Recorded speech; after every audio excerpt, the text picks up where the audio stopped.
Nitong nakaraang linggo, nagbigay ng desisyon ng korte at nanalo sa kaso si Cristina laban kay Philip Salvador. Sa loob ng mahigit 4 na dekada, si Philip Salvador ay naging simbolo ng tapang sa pelikula.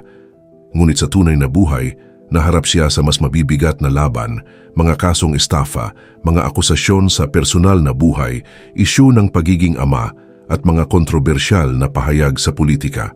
Ngayon matapos ang kanyang pagkatalo sa halalan, muling tinatanong ng publiko, ang lalaking ito ba ay tunay nang nagbago o isa lamang mahusay na artista na marunong gumanap ng redemption story? Ipinanganak sa Zambales noong August 21, 1953, si Philip Salvador ay lumaki sa isang pamilya na puno ng talento at impluensya sa mundo ng showbiz. Anak siya ni Lou Salvador Sr., isang kilalang basketball player, producer at negosyante, at Corazon Reyes. Ang kanyang ama ay isang kilalang figure sa larangan ng sports at pelikula, habang ang kanyang pamilya ay isa sa pinakakilalang pamilya sa industriya noong dekada 50 at 60. Lumaki si Philip sa pagitan ng mga kapatid na may hilig din sa sining, at mula pagkabata natutunan niya ang disiplina, tiyaga at pangangailangan ng pagiging maaasahan sa trabaho at buhay. Sa murang edad, naranasan niya ang parehong inspirasyon at pressure ng pamantayan ng pamilya, isang halo ng pagmamahal, inaasahan at kompetisyon sa talento. Noong unang bahagi ng dekada 90, nakilala ni Philip si Kris Aquino sa set ng pelikula. Si Kris noon ay nasa rurok ng kasikatan at kabataan, ay 23 years old at anak ng dating Pangulong Cory Aquino. Sa kabila ng agwat ng edad, 40 na si Philip noon, nagkaroon sila ng relasyon. One thing about Philip, at the time that the whole world was against us, pinanindigan niya ako. And he was man enough to stand by me through it all. And pinatunayan niya sa buong mundo kung gaano niya ako kamahal. At nirespeto niya ako. Ngunit hindi naging madali ang kanilang pagmamahalan. Tutol ang pamilya ni Kris sa relasyon, nag-aalala sila sa posibleng epekto nito sa kanyang imahe at reputasyon. Labis na ikinabahala ng kanyang ina at mga kapatid ang estado ng relasyon ni Philip. Lalo na dahil may asawa pa siya noon at dahil sa malaking agwat ng edad. Pero bago po ang lahat, baka pwedeng palike muna ang video na ito. Isang simpleng click lang, pero malaking tulong yan sa aming mga content creators para makagawa pa ng mga kwentong gaya nito. Maraming salamat po. Noong 1995, ipinanganak ang kanilang anak na si Joshua Josh Aquino Salvador.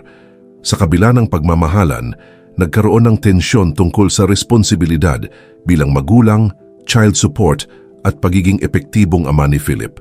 Ang kanilang relasyon ay hindi nagtagal at naghiwalay sila.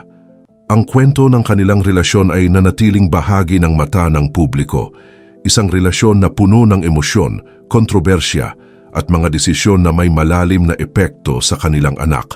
Si Kris sa mga panayam ay nagsabing mahirap ang relasyon ngunit mahalaga ang seguridad at kapakanan ng kanilang anak, habang si Philip ay patuloy na nakikipag-ugnayan sa anak sa abot ng kanyang makakaya sa kabila ng mga kritisismo sa pagiging absentee father. Pagkatapos ng relasyon kay Kris, nakilala ni Philip si Cristina Decena, isang mayamang businesswoman. Ang kanilang relasyon ay nauwi sa kontrobersya at legal na laban. Noong 2002, isinampa ni Cristina ang kasong estafa laban kay Philip. Ayon sa kaso, nagbigay siya kay Philip ng $100,000 na inilaan para sa isang remittance business sa Hong Kong. Ngunit ayon kay Decena, hindi ginamit ni Philip ang pera para sa negosyo. Sa halip, ginamit niya ito sa pagsusugal sa China at Macau, pati na rin sa pagbabayad ng utang at iba pang personal na gastusin.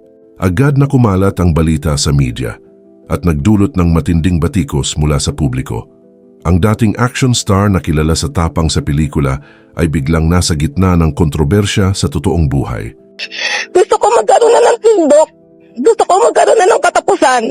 Lahat ng panggagamit, lahat ng pangwawalang hiya ng magkapatid na Salvador na yan. Noong 2006, hinatulan siya ng Las Piñas Regional Trial Court ng guilty sa estafa at sinentensyahan ng hanggang 20 years na pagkabilanggo. Ngunit hindi nagtagal, umapela si Philip sa Court of Appeals. Noong 2011, binaligtad ng korte ang hatol, pinawalang sala siya dahil sa kakulangan ng ebidensya at itinuring ang transaksyon bilang isang civil obligation lamang. Noong 2017, na-acquit din siya sa isa pang kasong estafa mula kay Decena. Hindi lamang legal na laban ang hinarap ni Philip. May mga pagkakataon ding sumalubong sa kanya ang matinding personal na krisis. Ayon sa mga ulat, ang perang ibinigay ni Cristina Decena ay hindi lamang nasayang sa negosyo, kundi nauwi rin sa pagsusugal at iba pang gastusin na hindi pinapaboran ng publiko. Nagdulot ito ng malalim na hiwalayan, emosyonal na stress, at pagkasira ng tiwala sa kanyang sariling kakayahan bilang isang responsable sa pera at tao. Ang pangyayaring ito ay hindi lamang tumama sa kanyang reputasyon, kundi sa mismong pundasyon ng kanyang pagkatao bilang ama, asawa at kaibigan. Sa kabila ng kanyang personal at legal na laban, hindi tumigil si Philip sa kanyang karera. Kilala siya bilang isa sa pinakamagaling na action drama actors ng bansa na may mga pelikula tulad ng Jaguar, Bayan Ko, Kapit sa Patalim at The Fatima Buen Story. Pinarangalan siya sa maraming award-giving bodies, kabilang ang FAMAS at Gawad Urian. Ang kanyang husay sa pag-arte at kakayahang gawing buhay ang bawat karakter ang nagpanatili sa kanya sa spotlight, kahit na maraming kontrobersya ang bumabalot sa kanyang personal na buhay. Bukod sa kanyang karera sa pelikula, naging aktibo rin si Philip sa telebisyon, lalo na sa mga drama series at guesting sa talk shows. Minsan, ginagamit niya ang platform upang ipaliwanag ang kanyang panig sa mga kontrobersya at ibahagi ang kanyang mga karanasan. Ang kanyang personalidad, madalas seryoso ngunit minsan may banayad na humor, ay nakatulong sa kanya na manatiling relevant sa entertainment industry sa kabila ng pagbabago ng henerasyon ng manonood. Kilalang taga-suporta ng politika, naging aktibong miyembro si Philip ng PDP Laban. Noong 2025, tumakbo siya bilang senador na naglalayong ipagpatuloy ang mga programa sa peace and order at tulong sa mahihirap. Sir Philip, ano yung main motivation ninyo? Bakit sa dulo naisip nyo magsesenador ako? Ang totoo po, mga tao po ang nagsabi sa akin tumakbo ko senador.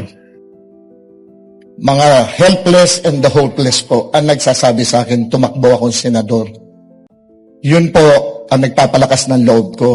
Una, ang ating Panginoon Diyos. Pangalawa, ang mga tao.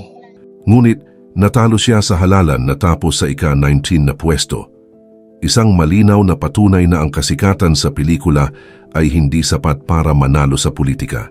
Bago nito, sinubukan na rin niyang tumakbo bilang Vice Mayor ng Mandaluyong noong 2001 at Vice Governor ng Bulacan noong 2016. Ngunit hindi rin siya pinalad sa mga halalang iyon dahil sa residency issues at malalakas na katunggali. Bukod sa karera at politika, naging sentro rin ng atensyon ang kanyang personal na buhay. Ayon sa publiko, si Philip ay madalas binatikos sa pagiging absentee father kay Joshua at sa mga akusasyon ng paggamit ng pera ng mga dating karelasyon sa pagsusugal. Minsan ding naging kontrobersyal ang kanyang mga pahayag sa politika, lalo na sa mga rally at insidente sa Ninoy Aquino International Airport na nagdulot ng samut-saring reaksyon mula sa netizens at media. Sa kabila ng lahat ng ito, may mga palatandaan ng pagbabagong nais ni Philip.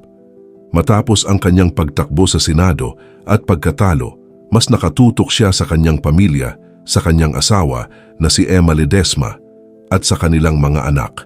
Madalas din siyang makita sa mga Christian gatherings kung saan ibinabahagi niya ang kanyang kwento ng pagbabalik loob at paggamit ng kanyang karanasan upang magbigay inspirasyon sa iba. Ayon sa kanya, ang kanyang buhay ngayon ay nakatuon sa pagtulong sa mga mahihirap, pagpapanatili ng peace and order, at pagiging matapat sa kanyang pananampalataya at paninindigan sa politika. Sa kabuuan, ang buhay ni Philip Salvador ay puno ng kontradiksyon. Isang tao na minahal at kinundena ng publiko, isang ama na nasubok sa kanyang mga responsibilidad, at isang artista na nakaranas ng tagumpay at kabiguan sa parehong entablado at totoong buhay. Ang kanyang kwento ay kwento ng tagumpay, kabiguan at pakikibaka sa realidad ng buhay na nagpapaalala sa atin na ang pagbabago ay isang patuloy na proseso, hindi isang instant na resulta.